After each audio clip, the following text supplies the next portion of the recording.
তা আমি মানে কিরা তুই তাই মাকসেদ এই মাকসেদ তুই লিচু পারছিস কেন এই তোর আব্বার নাম কি ক আমার কাছে লিচু রোজ রোজ চুরি করিস তোর আব্বার কাছে যাবো তো বলছে আব্বার কাছে যাবেন তো যাবো না তো কি তুই আমার কাছে লিচু চুরি করিস তোর আব্বার কাছে পিছিয়ে দেবো বলছে আব্বা তো বাড়ি নেই তোর আব্বা বাড়ি নেই কনে গেছ বলছে আব্বা তো উপরের ডালে আব্বা উপরের ডালে ওখান থেকে পেড়ি দিচ্ছে আমি ধরছি তো বিষাদ দেবে কার কাছে মানে শয়তানরা তো বড়টা উপরে ঠিক না বেঠে ওগো আমার ভাইরা আলোচনায় আসি মুসা আলাইহিস সালাম নদীর কিনারায় পৌঁছে গেলেন সেই নদীর কিনারা থেকে মুসা আলাইহিস সালাম হতাশ হন নাই কারণ তিনি জানেন আমার মাঝি আছে আমার মাঝি নদীর মাঝে নৌকা ছাড়াও পার করে দেওয়ার ক্ষমতা আছে না নাই আল্লাহর নবী সাল্লাল্লাহু আলাইহি সাল্লাম যখন দাঁড়ানো তার সাহাবীরা বলল মুসা বিপদে নিজেও পড়েছো আমারেও ফেলাইছো আমাদেরও ফেলাইছো কি করে ফেলাইলাম এই যে নদীর কিনারায় নিয়ে এসেছো এখন সামনে নদীতে নাই কোনো যানবাহন নাই পার হওয়ার কোনো ব্যবস্থা আর পিছনে ফেরাউনের সৈন্যবাহিনী তাদের ঘোড়ার পায়ের নিচেই এখন পিষ্ট হয়ে মারা যাওয়া লাগবে অথবা নদীতে চুবানি খাওয়া লাগবে ওগো মুসা এখন তো বিপদের কোনো শেষ নাই আল্লাহর নবী হতাশ হলেন না বললেন লা তাকনাতু মির রাহমাতিল্লাহ আল্লাহর রহমত থেকে নিরাশ হওয়া যায় না যারা আল্লাহর কাছে নিজেদেরকে সমর্পণ করে আল্লাহ তাদের জন্য যথেষ্ট হয়ে যায় আল্লাহ রাব্বুল আলামিন মুসা আলাইহিস সালামকে বললেন হাতের লাঠি কি করবা মুসা কয় কি করব কয় পানিতে দাও বাড়ি পানিতে বাড়ি দিলেন আর অমনি 12টা গোত্রের 12টা রাস্তা হয়ে গেল 12টা গোত্র ওই নদীর রাস্তা দিয়ে পার হয়ে গেল সবাই জোরে জোরে বলেন সুবহানাল্লাহ এরপরে দেখেন আইয়ুব আলাইহিস সালাম ডেকেছিলেন কাকে আল্লাহকে ডাকলেন কেন শয়তানের সাথে চ্যালেঞ্জ হলো আল্লাহ রাব্বুল আলামিন বললেন আল্লাহ রাব্বুল আলামিনকে শয়তান বললেন তুমি যদি তোমার বান্দা আইয়ুবকে কষ্ট দাও তাইলে আইয়ুব আর তোমার নাম জপবে না তোমার জিকির করবে না আল্লাহ বলল শয়তান ও আমার বান্দা ও বলেছে ইন্না সলাতি ওয়া নুসুকি ওয়া মাহইয়ায়া ওয়া মামাতি লিল্লাহি রাব্বিল আলামিন আমার সালাত আমার কুরবানি আমার জীবন আমার মরণ সব বিশ্ব প্রতিপালক আল্লাহর জন্য সুতরাং আমার আইয়ুবের যত যাই বলো পরিবর্তন হবে না কয় তুমি একটু পরীক্ষা করে দেখো আইয়ুব আলাইহিস সালামের ধ্বংসযজ্ঞ নেমে আসলো সন্তানেরা মারা গেল স্ত্রীরা ছেড়ে চলে গেল রহিম আলাইহিস সালাম ছাড়া সম্পদগুলো সব হাতছাড়া হয়ে গেল এরপরে আল্লাহর নাম জপা ছেড়ে দিলেন না তারপরে শরীরে ঘা হয়ে গেল সমস্ত শরীরে ঘা হতে হতে সমস্ত শরীর আক্রান্ত হয়ে গেল তারপরে আল্লাহর ডাকা ছেড়ে দিলেন না এরপরে সমস্ত শরীরে ঘায়ের সাথে এবার পোকা দিলেন পোকাগুলো কিলবিল করে সমস্ত শরীরে পোকা তারপরে আল্লাহর জিকির করা ছাড়লেন না আল্লাহকে ডাকা ছাড়লেন না এরপরে আল্লাহ রাব্বুল আলামিন যখন জিহ্বায় পোকা দিলেন তখন আইয়ুব আলাইহিস সালাম বললেন ওগো আল্লাহ তুমি আমারে আমার সন্তান কেড়ে নিয়েছো আমার স্ত্রী কেড়ে নিয়েছো আমার সম্পদ কেড়ে নিয়েছো আমার সংসার ধ্বংস করে দিয়েছো আল্লাহ কোনো অভিযোগ করি নাই আমার সমস্ত শরীরে কুষ্ঠ রোগ দিয়েছো ঘা দিয়েছো তা অভিযোগ করি নাই আমার শরীরে পোকা দিয়েছো তা অভিযোগ করি নাই ওগো আল্লাহ তুমি এখন এমন একটা জায়গায় পোকা দিয়েছো আমার জিহ্বার পরে আল্লাহ ঘা দিলা পোকা দিলা আমার জিহ্বাটা যদি নষ্ট হয়ে যায় বলো আল্লাহ আমি তোমার নামের জিকিরটা কেমনে করব আল্লাহু আকবার তোমার নামের জিকিরটা কেমনে করব ওগো আল্লাহ জিহ্বায় পোকা দিও না এই জিহ্বাটা অক্ষত রেখে দাও সব কেড়ে নাও সব কেড়ে নাও আমার ঘর বাড়ি নিয়ে নাও আমার স্ত্রী নিয়ে নাও আমার সন্তান সংসার সব নিয়ে নাও বিনিময়ে তোমার ডাকার তৌফিকটা দিয়ে দাও বলেন সুবহানাল্লাহ আল্লাহকে ডেকেছে আল্লাহ রাব্বুল আলামিন সমস্ত শরীর সুস্থ করে দিলেন আবার সংসার ফিরিয়ে দিলেন জমি জায়গা সম্পদ ফিরিয়ে দিলেন সন্তান স্ত্রী ফিরিয়ে দিলেন ওগো আমার ভাইরা এই জন্য আল্লাহকে যারা ডাকে বিপদে পড়লেও যারা ডাকে সুখে থাকলেও যারা ডাকে তারা কোনোদিন নিরাশ হয় না নিরাশ হবে না ওগো আমার যুবকেরা যাদের চাকরি নাই যাদের ইনকাম নাই উপার্জন নাই মানুষের দরজায় দরজায় ঘুরে বেড়াও মানুষের কাছে যে বড় একটা চাকরির ব্যবস্থা করে দাও আকিজে কি একটা চাকরির ব্যবস্থা করে দেয়া যায় আদিনে কি একটা চাকরির ব্যবস্থা করে দেয়া যায় ভাইরা আমার বড় চাকরি দাতা হলো এই জমিনের মধ্যে আল্লাহর উপরে আর কেউ চাকরি দেওয়ার লোক আছে নাকি আল্লাহ তো লোক না আল্লাহ আমাদের স্রষ্টা আল্লাহর মতো আর কেউ নাই চাকরি দিতে পারে আমার জীবনের একটা ঘটনা আপনারা শুনলে অবাক হতে পারেন, কোনোদিন বলি নাই, কোনো আজে বলি নাই, আজকে আপনাদের শুনিয়ে যায়। গত বছরের আগের বছরে যখন ইতিকাফে বসলাম, আদ্দিন মেডিকেল কলেজ মসজিদ যশোর ফুলের হাট, আমার স্যার আকিজের বড় ছেলে মহিউদ্দিন স্যারের সাথে ইতিকাফ করি 5 বছর ধরে। গত বছরের আগের বছর ইতিকাফে বসলাম। আমার আব্বার সাথে ওয়াজ করে বেড়াতেন একজন বক্তা, তিনি বেঁচে আছেন, কিন্তু আমার আব্বা মারা গিয়েছেন আজ 22 বছরেরও বেশি হয়ে গেল। উনি ফোন করে বলল, কবির বাবাজি তুমি শুনেছি আকিজে চাকরি করো? আমি আকিজ কলেজিয়েট স্কুলের কালচারাল টিচার, অনেকেই জানতে পারেন আমি আকিজে চাকরি করি। ভাইয়েরা আমার বলল, তোমার সাথে শুনেছি স্যারের খুব ভালো সম্পর্ক, যদি আমার ছেলেটার একটা চাকরির ব্যবস্থা করা যায়। আমি বললাম, রমাদানের মাসে শেষ 10 দিন মসজিদে থাকবো, স্যারও থাকবেন আমাদের সাথে, আপনি যদি চান তাইলে ওইখানে আসবেন ছেলেকে নিয়ে এবং সিবি নিয়ে আসবেন, আমরা চেষ্টা করব স্যারকে বোঝানোর। সিবিটা নিলাম, স্যারকে বললাম, স্যার আমার আব্বার বন্ধুর সন্তান একটা চাকরির জন্য আপনার কাছে এসেছে, বাড়ি হলো খুলনা পাইকগাছা, উনি এসেছেন কষ্ট করে একটা চাকরি চায়। স্যার বললেন তার সিবিটা রেখে দাও। ওনাকে বললেন কবিরের কাছে থাকলো, কবির আমার কাছে ঈদের পরে বুঝ করে দেবে, তারপরে একটা ব্যবস্থা দেখি করা যায় কিনা। যখন উনি চলে গেলেন, স্যার বলল, ওগো কবির, এইভাবে তো হাজার হাজার সিবি জমা পড়ে, কতজনের চাকরি দেব, কতজনের চাকরি দেয়া যায়, তুমি সিবিটা তোমার কাছে রেখে দাও। যখন ঈদের চাঁদ উদয় হলো, আমরা ইতিকাফ ছেড়ে চলে আসলাম।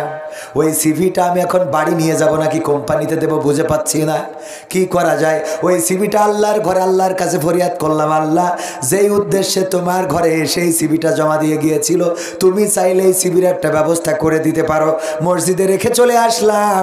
পরের বছর ইতিকাফ করার সময় শুনলাম ওই লোকটা চাকরি পেয়েছে, তবে নিজ যোগ্যতায়, ওই লোকটার কোনো সুপারিশ লাগে নাই। বলেন সুবহানাল্লাহ। চাকরি পেয়েছে নিজ যোগ্যতায়, চাকরি দিয়ে দিয়েছে, কারণ উনি এসেছিলেন মসজিদে। যদিও চাকরি ফরিয়াদ করেছেন একজন কোম্পানির মালিকের কাছে, তার থেকে বড় ফরিয়াদ শুনেছে কে? আল্লাহ শুনেছেন। সুতরাং আমরা চাইবো কার কাছে? আমরা চাইবো আল্লাহর কাছে। আমি বলেছিলাম 12টার মধ্যে শেষ, ভালো যার সব ভালো তার, 12টার মধ্যে শেষ করব। আপনাদের যদি মনে হয় যে না আর একটু বলেন, তাহলে আর 5-10 মিনিট বলা যেতে পারে। আরে ভাই, হ্যাঁ বলবো আর একটু। আমি একটা আয়াতে কারিমা তেলাওয়াত করেছি, সূরা তাহার 55 নম্বর আয়াত। এই আয়াতে কারিমাটা আমরা তেলাওয়াত করে থাকি যখন কোনো মানুষ মারা যায়, তার কবরের কাছে যেয়ে যখন কবরে নামায়, তখন বলি, মিনহা খালাকনাকুম ওয়া ফিহা নুঈদুকুম ওয়া মিনহা নুখরিজুকুম তারাতান উখরা। পড়ি না? সবার মুখস্থ আছে না নাই? আমরা মরা মানুষের কাছে আয়াতটা কেন পড়ি? এই আয়াতের অর্থ হলো, ওগো আল্লাহর বান্দা, এই মাটি থেকে তোমাকে সৃষ্টি করা হয়েছে, আবার এই মাটিতে তোমাকে ঢুকিয়ে দেওয়া হবে, আবার একদিন এই মাটি থেকে তোমাকে জীবন্ত করে ওঠানো হবে। বলেন দেখি, মরা মানুষের যদি এই কথা বলা হয়, ওই মরা মানুষ কি আর সাবধান হওয়ার সুযোগ আছে? তাইলে তারে বলি কেন? আমার মামা যদি বাইক জোরে চালায় আর অ্যাক্সিডেন্ট করে, এরপরে যদি বলি বাইক জোরে চালালে অ্যাক্সিডেন্ট করা লাগে, আর কোনো লাভ আছে? অ্যাক্সিডেন্ট করা হয়ে গেছে, এখন বলি কোনো লাভ আছে? বরং যে বাইক স্টার্ট দিয়েছে তার বলতে হবে, দেখো বাইক সাবধানে চালাইও, কারণ জোরে চালাইলে অ্যাক্সিডেন্ট হয়ে যেতে পারে। এই কথা বলতে হবে তাকে যে এখনো বাইক চালানো শুরু করে নাই, কিন্তু যে অ্যাক্সিডেন্ট করেছে তার আর সাবধান করে লাভ আছে নাকি? ওর তো ঠ্যাং ম্যাং, হয় পাতালে না হয় হাসপাতালে, ঠিক না? হয় পাতালে না হয় হাসপাতালে। ওগো আমার ভাইরা, এই জন্য সাবধান করতে হবে তাকে যে নতুন চালানো শিখেছে অথবা চালাবে অথবা চালাতে চাইছে, তারে বলতে হবে বাইক চালাও, কোনো অসুবিধা নাই, কিন্তু যেন জোরে চালায়ও না। তেমনি ভাবে এই আয়াতটা আমরা যারা কবরের কাছে পড়ি, এই আয়াতটার পরে অবিচার করি, আল্লাহর এই কথার সাথে অবিচার করি। এই আয়াত কোনো মরা মানুষের জন্য নাজিল হয় নাই, বরং এই আয়াত এসেছে জীবন্ত মানুষের জন্য, যেই মানুষগুলো এখনো মরে নাই, মরব করতেছে, ঠিক না বে ঠিক? এখনো যারা মরে নাই, হ্যাঁ, তো সম্মানিত ভাইরা, এখনো যারা মরে নাই, মরবো মানে আমরা তো কখন মারা যাবো কেউ বলতে পারি না। তার মানে প্রতিটা মুহূর্তে প্রতিটা মানুষকে সাবধান করতে হবে, সচেতন করতে হবে। আয়াতটা এসেছে মূলত অর্থে ফেরাউনের জন্যে মুসা আলাইহিস সালামকে দিয়ে আল্লাহ পাঠিয়েছিলেন। আল্লাহ বললেন, যাও ফেরাউনকে বলো বাউন্ডারি ক্রস করে ফেলেছো, আর বড়াই করা যাবে না, লড়াই করা যাবে না, অহংকার করা যাবে না। আরবিতে বলে দিলেন কি, মিনহা খলাকনাকুম ওয়া ফিহা নুঈদুকুম ওয়া মিনহা নুখরিজুকুম তারাতান উখরা। ওগো ফিরাউন, কিসের বাড়াবাড়ি তোমার, কিসের পিড়াপিড়ি, কিসের মারামারি, কিসের হানাহানি, কিসের কাটাকাটি, কিসের রক্তপাত, কিসের সংঘাত, কিসের এই অহংকার, কিসের এই বড়াই, সব চূর্ণ বিচূর্ণ হয়ে যাবে। ওগো ফিরাউন, তুমি কি জানো না এই মাটি থেকে তোমাকে সৃষ্টি করা হয়েছে, আবার একদিন এই মাটিতে ঢুকানো হবে, আবার একদিন এই মাটি থেকে তোমাকে জীবন্ত করে উঠানো হবে। এই আয়াত মুসা আলাইহিস সালামকে দিয়ে আল্লাহ পাঠালেন ফেরাউনের কাছে, আর আমরা নিয়ে যেয়ে লাগাই দিছি গোরস্থানে। কোথায় লাগাইছি? তার মানে আয়াত করে পড়তে হবে মামার কাছে। ওগো মামা, মামা যখন সেলুনি থাকবে তখন মামা সেলুনি মনে করেন সব লাগানো হয়ে গেছে, বলতে হবে মিনহা খলাকনাকুম ওয়া ফিহা নুঈদুকুম ওয়া মিনহা নুখরিজুকুম তারাতান উখরা। ওগো মামা, দাড়ি কেন কাটেন? এই মাটি থেকে আপনারে সৃষ্টি করা হয়েছে, আবার মাটিতে ঢুকানো হবে, আবার মাটি থেকে উঠানো হবে। সুতরাং রাসূলের এই সুন্নাহটা একটু সংরক্ষণ করেন, ঠিক না বেঠে? এরপরে এই আয়াত কোথায় পড়বেন?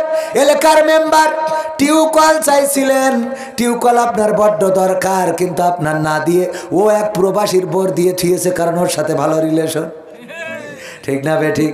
যখন প্রবাসীর বোর টিউবওয়েল দেবে তখন বলবেন মিনহা খলাকনাকুম ওয়া ফিহা নুঈদুকুম ওয়া মিনহা নুখরিজুকুম তারাতান উখরা। এই ফাঁকিবাজি করে তো লাভ নাই।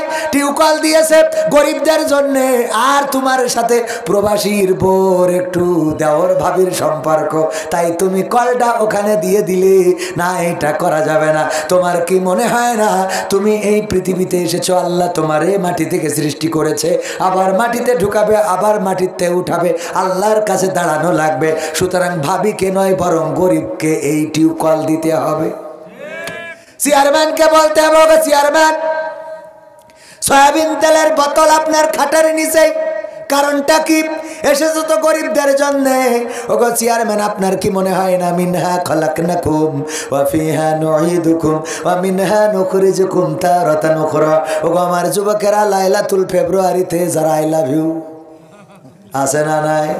ওই দিন কোনো মেয়ে এসে যদি বলে ফুল দিলাম, নাও আমি তোমারে I like you, I love you, তখন আপনার বলতে হবে মিনহা খলাকনাকুম ওয়া ফিহা নুঈদুকুম ওয়া মিনহা নুখরিজুকুম তারাতান উখরা। কিসের ফুল দাও তুমি? তুমি আমার অন্যায় পথে কেন ডাকো? তুমি কেন ভাবো না এই মাটি থেকে তোমাকে সৃষ্টি করা হয়েছে, আবার এই মাটিতে ঢুকানো হবে, আবার এই মাটির থেকে উঠানো হবে? ওগো আমার ভাইয়েরা, এমনি ভাবে অন্যায় যেখানে আয়াতটা সেখানে, অন্যায় যেখানে আয়াতটা সেখানে, যে যাই করুক তার কানের কাছে যে ডক্টর ইউনূস যদি অন্যায় করে তাইলে বলতে হবে মিনহা খলাকনাকুম ওয়া ফিহা নুঈদুকুম ওয়া মিনহা নুখরিজুকুম তারাতান উখরা।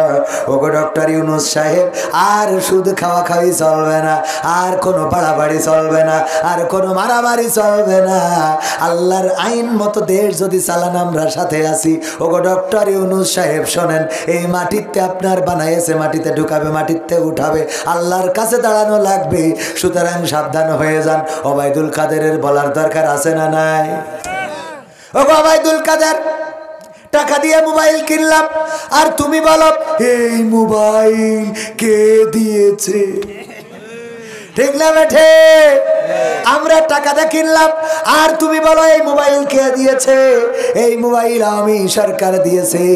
এত বড়টা মিথ্যে কথা কেমনে বলো? তোমার কি মনে হয় না মিনহা খলাকনাকুম ওয়া ফিহা নুঈদুকুম ওয়া মিনহা নুখরিজুকুম তারাতান উখরা? মনে থাকবে? আজকে ওয়াজটা মুখস্থ করাই দিলাম। যেখানে অন্যায়, যেখানে অপরাধ, যদি দুইজন দেখেন পার্কে বসে আছে এরকম, মানে এই দুইজন না, মানে বিপরীত লিঙ্গের, হ্যাঁ বসে আছে, কানের কাছে দিয়ে বলবেন মিনহা খলাকনাকুম ওয়াফিহা নুইদুকুম ওয়া মিনহা নুখরিজুকুম, তারাতা নুখরা, ফাঁকা হয়ে যাও। এই যে সৌন্দর্য থাকবে না, ওগো নায়ক নায়িকা কপট কপতি, ওগো তোমরা কি চিন্তা করো না এই মাটি থেকে তোমাদেরকে বানানো হয়েছে, মাটি থেকে সৃষ্টি করা হয়েছে, মাটিতে ঢুকানো হবে, আবার একদিন এই মাটি থেকে তোমাদেরকে উঠানো হবে। যখন দুইজন একসাথে থাকবে তখন এই আয়াতটা পড়া লাগবে।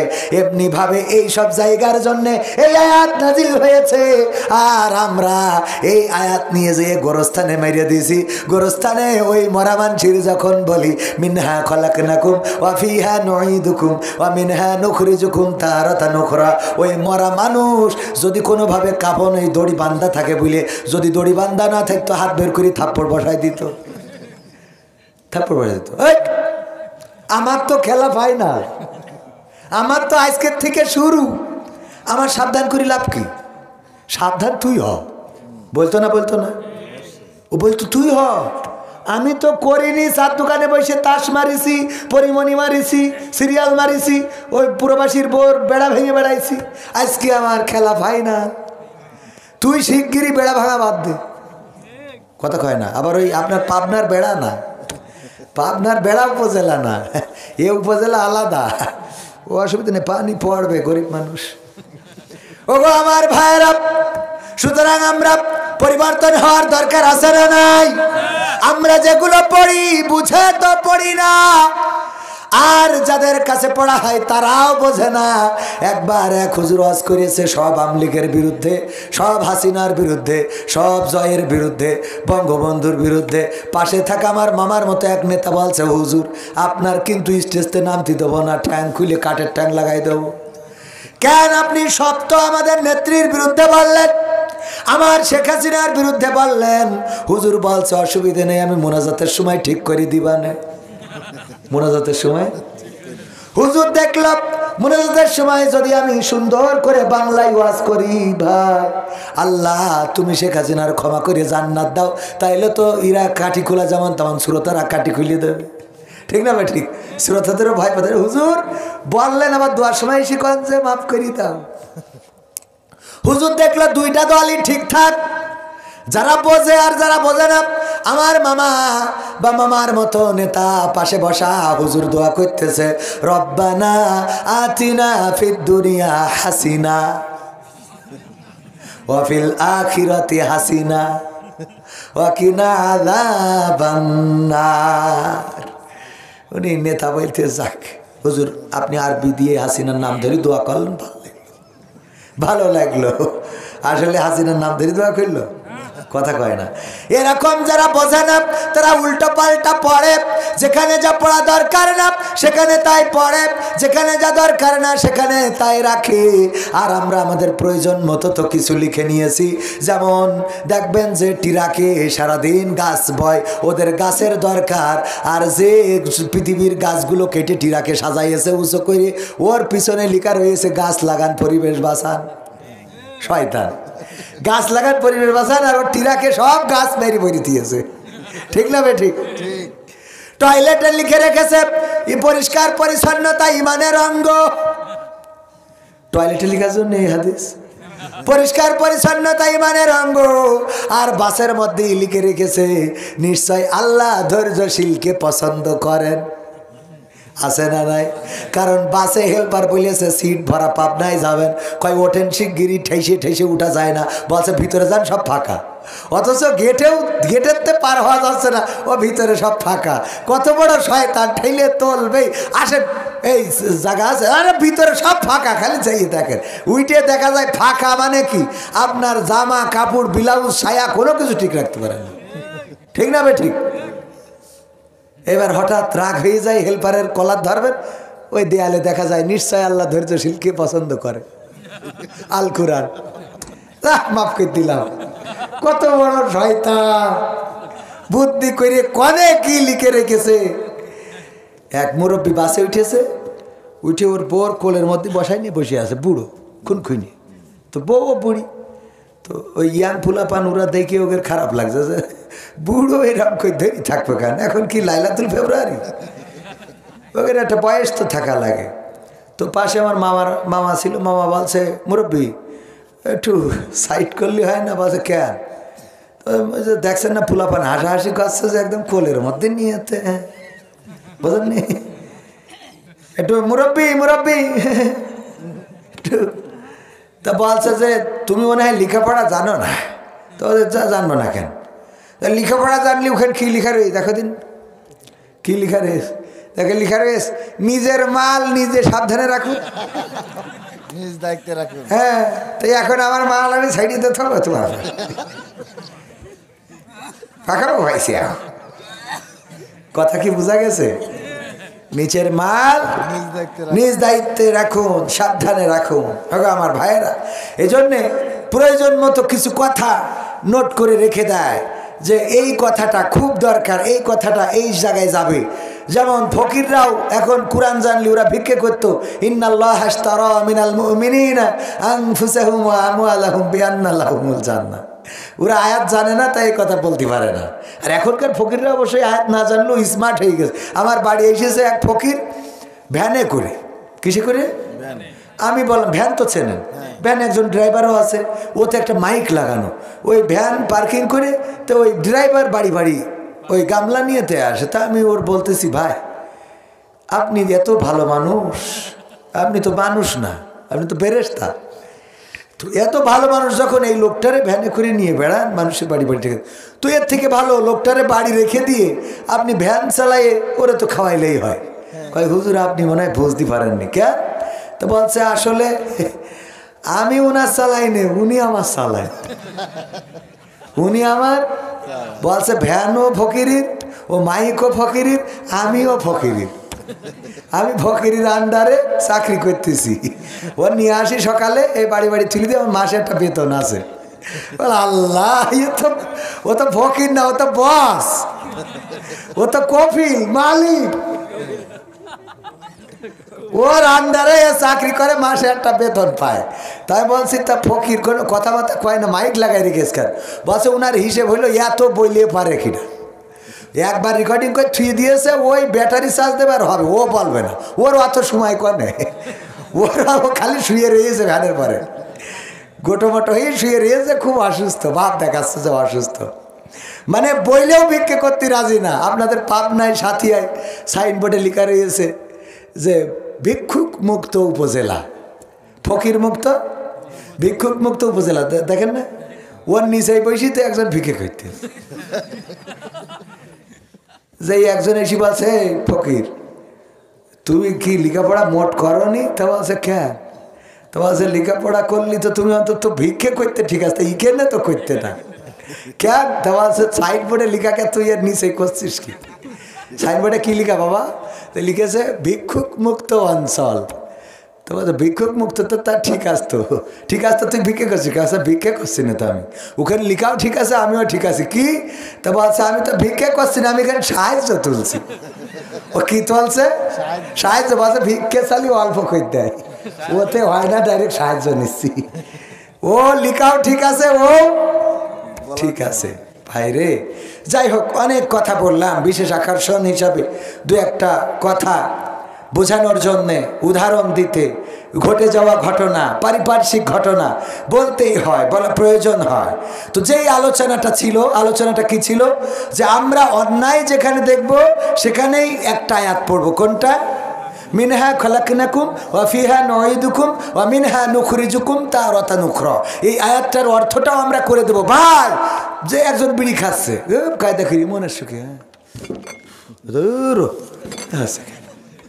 মনের সুখী বিড়ি খাচ্ছে, আপনি ওখানে যাই বলতে হবে মিনহা খলাকনাকুম ওয়া ফিহা নুঈদুকুম ওয়া মিনহা নুখরিজুকুম তারাতান উখরা। ও বলবে কি বললি তুই? কি কোনো মন্ত্র পড়লি? আমারে জাদু করলি? না, এটা কোরআনের আয়াত। আল্লাহ কোরআনে সূরা তাহার 55 নম্বর আয়াতে বলেছেন, দেখো এই মাটির থেকে তোমাকে সৃষ্টি করা হয়েছে, মাটিতে ঢুকানো হবে, মাটিতে উঠানো হবে। সুতরাং আল্লাহর কাছে যেহেতু যাওয়াই লাগবে, ইন্নাল মুবাজ্জিরিনা কানু ইখওয়ানাস শায়াতিন। আল্লাহ রাব্বুল আলামিন বলছেন যে নিশ্চয় যারা অপচয় করে তারা শয়তানের ভাই। তো তুমি বিড়ি খেয়ে তো এটা অপচয় করতেছো, এতে না পেট ভরে না মন ভরে, কিছু ভরে? বিড়ি খেয়ে পেট ভরে কোনোদিন? না মামা, আগুন গাজা। আগুন গাজা। তাহলে যারা খেয়েছ তারা হয়তো বোঝে এর মধ্যে কি আছে না আছে। তারপরে কেউ আছে যে বিড়ি ফেলাই দিয়ে আবার ওর মধ্যে মাল ভরি খায়। হ্যাঁ, এই ডলি ডলি তারপরে ঢুকায়। এই যে ডলি ঢুকায় না, ওর কাছে যে এই অ্যাপ পড়তে হবে। কোনো ভাবি যদি বলে কি দেওরা তোমার ভাই বিদেশ গেল, তোমার আর দেখা নেই, হ্যাঁ এবা সেবা করে ঘুরে বেড়াও, আমার একটু খোঁজ নাও না, মনে পড়ে না বুঝি? কি দেওরা আছে না পাবনার ভাষা? হ্যাঁ, এবা সেবা করে ঘুরে বেড়াও, হ্যাঁ কে আমার সাথে একটু দেখা করা যাবি লয়, আমার কাছে আসবা, শরবত খাইয়ে যাবা, হ্যাঁ শরবত খাইয়ে যাবা। তো এই যে শরবত যখন ভাবি খাওয়াইতে যাবে তখন দেওয়াররা কি বলবে? মিনহা খলাকনাকুম ওয়া ফিহা নুঈদুকুম ওয়া মিনহা নুখরিজুকুম তারাতান উখরা। ওই মারা যাওয়ার পরে পড়ে লাভ নেই, মারা যাওয়ার পরে পড়ে লাভ কি? কথা কয় না। মারা যাওয়ার পরে খুব পরেজগার, ওই মরি গেছে আমার মামাইতো বোন, মামার মেয়ে, আমি দেখতে যাবো। তা বলছে না হুজুর আপনি দেখতে যাইতে পারবেন না। কেন? তো বলছে মেয়ে মানুষ না, আপনার মামাইতো বোন হয়, মাহারম পুরুষ ছাড়া দেখতে পারবেন না। তা আমি বলছি মামাইতো বোনের আমি নিয়ে যে কয়দিন আগে পাবনা সিনেমা হলে তো একসাথে, তখন তো কেউ হাদিস দেওনি। কথা কয় না, তখন হাদিস দেয়? ও মরি যাওয়ার পরে, ও মরিয়ে গেলে ওর সাথে ঘেঁষাঘেঁষি করবে কিনা? ও তো ভয়তেই বাঁচে না, যে না জানি আমারও ধরে নিয়ে যায়। ঠিক না বেঠে? সুতরাং মরা মানুষের কাছে হাদিস ঝেড়ে লাভ নেই। ও মরি গেছে, ওর দিয়ে কারোর কোনো ইচ্ছা নেই, কারণ ওই সৌন্দর্য দেখি কেউ পাগল হবে না। যে এই যুবক সারাদিন পাশ ঘুরি বেড়ায়, ও যদি হঠাৎ ওর ওই নায়িকা মরি যায়, ও খবর ও মারে ওর সাথে আমি নেই, ও ঘরের তো ঝাঁপ দিয়ে বেরোয় যাবে। ঠিক না বে ঠিক? ঘরের তো লাভ দিয়ে বের হয়ে যাবে। সুতরাং ওরা যখন জ্যান্ত থাকতে ঘষাঘষি করছিল তখন তুমি হাদিস দাও, মরার পরে কের হাদিস রে? সব উল্টো আওয়াজ, আমাদের দেশে সব উল্টো আওয়াজ, এটা উল্টো আওয়াজ। আমি ফেসবুকে লিখে দিবানে, দিন প্রচারের জন্য চলিলাম পাবনায়। ওরে দিন প্রচার হলা খানজাহান শাহজালা টাকা দিয়েছে তারপর আইছি, তুমি শাহজালাল হয়েছে। দিন প্রচার, দিন প্রচার ফেসবুকে ডাইরেক্ট ডাহা মিথ্যে কথা বলি ওয়াজ করতে আসি। ঠিক না বে ঠিক? সব উল্টো পাল্টা কাজ। সত্যি কথা কেউ উচ্চস্বরে বলতে পারে না, বাস্তব কথা বলবেন না কেন? আপনি যা করেন বলেন, অসুবিধা কি? যদি আল্লাহর ভয় না পান মানুষের ভয় পেয়ে লাভ আছে? আমি টাকা নিয়ে ওয়াজ করি, তো এর সত্যি কথা ওপেন বলতে আমার অসুবিধা কি? হ্যাঁ, যদি বলেন হুজুর এই টাকা নিয়ে কি সব বল লিপস্টিক ক্যান্সার? না, আমি একটা মাদ্রাসাও করেছি, ঠিকানা তানজিমুল কুরআন ক্যাডেট মাদ্রাসা। এই ওয়াজ করছি আর ওই মাদ্রাসায় নিয়ে যেয়ে লাগাচ্ছি। গাড়ি বানাতে দিয়েছি রাজশাহী, 4 লাখ টাকা লাগছে, 3টা গাড়ি লাগবে, 3 12 লাখ টাকার দরকার, ওয়াজ করতেছি। তো এই টাকা তো নেই, তা আমি ওই দিন প্রচারে জেনে যাচ্ছি লিখে দিলাম। যে টাকা দুটো কম হয়ে যায় সেই অমনি আরিফ ভাই ধরি, তুমি টাকা দিস ফালতু লোক। হ্যাঁ হ্যাঁ, তাহলে বোঝেন না ফ্রি না, টাকা নিয়ে আমি তো নিয়ে এটা ডাইরেক্ট বলছি যা নি কোনো ওই কথা বলে লাভ নেই। যা করি ওপেন বলি, তাতে তুমি মানলি মানো না মানলি নাই। কথা ঠিক আছে না বাজান? সিটারির মধ্যেই নেই। আর আমরা সব উল্টো করি। কি করি? উল্টো। ওই যে উল্টোই তো দেখালাম যে শালির সাথে আরিফ ভাই ঘুরিয়ে বেড়ায়, কেউ বলে না। শালির যে রাতের অন্ধকারে খোলে করে বালবাগানে নিয়ে গেছে, তাও কেউ কিছু কয় না। যেই মরি যায় কয়েক তুমি আপনি দুলা ভাই না, দেখা যাবে না। তো কোলে করে নিয়ে যেন নাইছে গিয়ে বেড়ায়, তখন কোষ দিত করে মনে থাকবে কথাগুলো। মসজিদের ইমাম সাহেব মরি গেছে, আমাদের পাশের গ্রামের ইমামের মহিলারা একটু দেখবে, তা মহিলাদের দেখতে দেবে না। তা আমি বললাম কে? মহিলারা শেষ দেখা দেখবে, হুজুর সারা জীবন এখানে ওয়াজ করেছে, মাইকে শুনেছে, অসুবিধা বলছে হুজুর দেখলি গুনাহ হবে। তাই আমি বলছি সাত দোকানে বসে সারাদিন চা খেতে দেখা যেত, হুজুর মহিলারাও দেখতো, পুরুষরাও দেখতো, সবাই দেখতো।